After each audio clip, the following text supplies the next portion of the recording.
വയറിൽ കൂടുതൽ ഫാറ്റാണ്, അത് റിമൂവ് ചെയ്യണം, അല്ലെങ്കിൽ വയറ് തള്ളി വരുന്നുണ്ട് എന്ന് പറഞ്ഞിട്ട് നമ്മൾ അപ്രോച്ച് ചെയ്യുന്ന ഒരുപാട് ഫീമെയിൽസ് നമ്മളോട് ചോദിക്കുന്ന ഒരു ഡൗട്ടാണ്, അവർക്ക് ലൈപ്പോസക്ഷൻ എന്നുള്ളൊരു പ്രൊസീജിയർ മാത്രം മതിയോ അല്ലെങ്കിൽ ടമ്മി ടക്ക് ആണോ വേണ്ടത് എന്നുള്ളത്.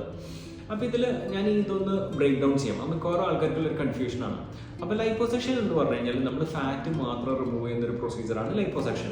അപ്പോൾ പ്രത്യേകിച്ച് സ്ത്രീകളിൽ ഇപ്പോൾ അവർക്ക് വലിയ സാഗിങ് ഒന്നുമില്ല, വയറ് മാത്രം കുറച്ച് എക്സ്ട്രാ ഫാറ്റ് മാത്രമേ ഉള്ളൂ എന്നുണ്ടെങ്കിൽ അവർക്ക് ലൈപ്പോസക്ഷൻ കൺസിഡർ ചെയ്താൽ മതിയോ.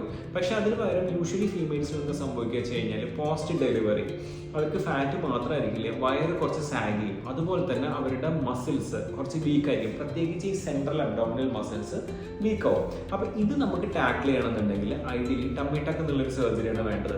ഈ ടമ്മി ടക്ക് സർജറിയിൽ നമ്മൾ ആദ്യം ഫാറ്റ് ലൈപ്പോസക്ഷൻ ചെയ്യണം, എന്നിട്ട് അടിവയറിൽ മുറിവാക്കിയിട്ട് എക്സ്ട്രാ സാഗിനായിട്ടുള്ള സ്കിന്ന് നമ്മൾ കട്ട് ചെയ്ത് റിമൂവ് ചെയ്യണം.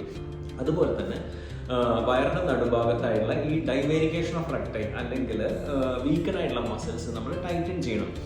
ഈ ഒരു പ്രൊസീജിയർ മൊത്തം കമ്പൈൻ ചെയ്യുമ്പോഴാണ് ടമ്മി ടക്ക് സർജറി. അപ്പോൾ മിക്കവാറും ഒരു പോസ്റ്റ് പ്രഗ്നൻസി സാഗിങ് ഒക്കെ ഉള്ള ഒരു ഫീമെയിൽസിന് പ്രത്യേകിച്ച് വയറ് ഡീൽ ചെയ്യണമെന്നുണ്ടെങ്കിൽ ഐഡിയലി ടമ്മി ടക്ക് സർജറി ആയിരിക്കും വേണ്ടി വരിക. ഇനിയിപ്പോൾ നിങ്ങൾക്ക് ഒരുപാട് വലിയൊരു പ്രൊസീജിയർ വേണ്ട, ജസ്റ്റ് ഫാറ്റ് മാത്രം സക്ക് ചെയ്താൽ മതി എന്നുണ്ടെങ്കിൽ ലൈപ്പോസക്ഷൻ നിങ്ങൾക്ക് കൺസിഡർ ചെയ്യാവുന്നതാണ്.